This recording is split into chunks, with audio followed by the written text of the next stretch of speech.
আসসালামু আলাইকুম। আজ দেখাবো ইডলি। এখানে আজকে আমি ইডলির ডালগুলি মাসকলাই ডাল, এটা আমি ভিজিয়ে রেখেছিলাম প্রায় 6 ঘন্টা। চাল আর ডাল, এই ডালগুলি আমি ব্লেন্ডারে দিয়ে দিলাম, এটা ব্লেন্ডার করব। ডালগুলি দেখেন খুব একদম মিহিন হয়েছে।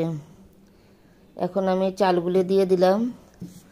আমি 2 কাপ ডাল দিয়েছি আর চাল দিয়েছি 4 কাপের মতো। আমি এগুলি প্রায় 6 ঘন্টার মতো আমি ভিজিয়ে রেখেছি।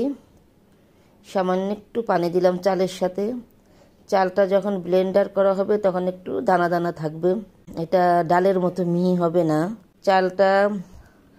চাল এবং ডাল যখন ভিজিয়ে রেখে 6 ঘন্টা পর আমি আবার ব্লেন্ডার করার পরে এগুলি আবার আমি বাটিতে রেখেছি, বাটিতে হয় না সেজন্য আবার বড় একটা হাঁড়িতে রেখেছি।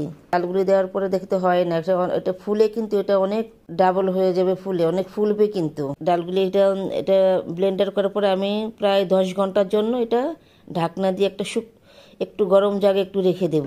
এখন 10 ঘন্টা পরে একদম সুন্দর কি কালারটা এসেছে, দেখেছেন? আমি এখন আবার এখানে একটা ভাপের মধ্যে এভাবে ইডলির সাজে আমি বসিয়ে দিলাম।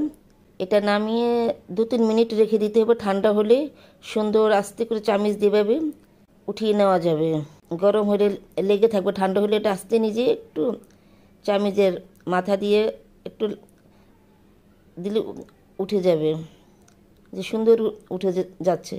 এটা কিন্তু খুব সফট হয়েছে, দেখেন খুব সুন্দর হয়েছে। এখন আমি একটা নারকেল কুড়িয়ে নিয়েছি। এই নারকেলটা আমি এখানে ব্লেন্ডার করে একটা চাটনি বানাবো। এখানে আমি কিছু ডাল নিয়েছি, ডালটা ভেজে নিয়েছি।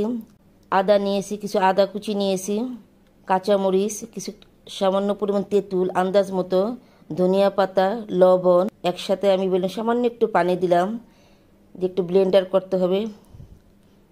একটু নারকেলগুলো একটু মিহি হবে, আর একটু পানি লাগবে। ব্যাটারটা একটু মোটা হয়ে গেছে, একটু পাতলা লাগবে, বেশি পাতলাও না মোটাও না। এই যে মিডিয়াম, দেখেন কি সুন্দর কালারটা হয়েছে। আমি সরিষার তেল ফ্রাই প্যানে দিয়ে দিয়েছি। এখানে 4-5-4টা শুকনো মরিচ দিয়েছি, কারি পাতা দিয়েছি ফোড়নের জন্য, আর 1 চামচে কালো সরিষা আমি দেব। দেখেন কি সুন্দর কালারটা হয়েছে। নারকেলের চাটনিটার উপরে দিয়ে দেব। খেতে কিন্তু খুব ভারী মজা। আপনারা এভাবে খাবে, ভালো লাগবে। আমরা এভাবে করে মাঝে মধ্যে খাই, আপনারা ওইভাবে করে খাবেন।